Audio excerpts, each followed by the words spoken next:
sa pag-aaral dahil pumadiscount po siya. Pero sabi ko sa inyo, magbabayad ko. Ako po, hindi po magbabayad ng ganong kalaki. Tapos may ingit lang po ako ng 3,000. 225 ang itataas ko. Tapos tataas pa yung weekly amortization ko po. Hindi po. Nagkakaintindi po, magkano ba binawas? 1,220. 4 months po, tama po ba yun? 4 months. Ngayon po, sino dito ibang mayroong microfinance po? Hindi po kami magagalit. Oh, ASAP. Oh, ay, nakita ko. ASAP, pag-asa. ASA. Sa ASA, sa 7,000, magkano po nakukuha? Wala pong bawas. Wala pong bawas. Pero ang sarap, di ba, ang sarap tanggapin, walang bawas. Buo po. Pero ilang buwan po meron sila? 6 na buwan na may 4 po. Sa loob po natin, pagpalayin yung 7,000 sa weekly payment po nila, pagpalayin ng 500, kasama ng tinatawag na savings. Magkano payment ng 100,000 sa ASA?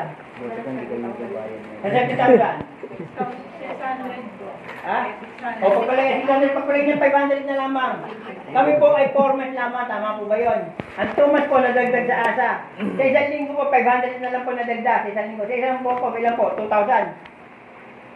Ika-5 buwan, 2,000. Ika-6 na buwan, another 2,000 na naman.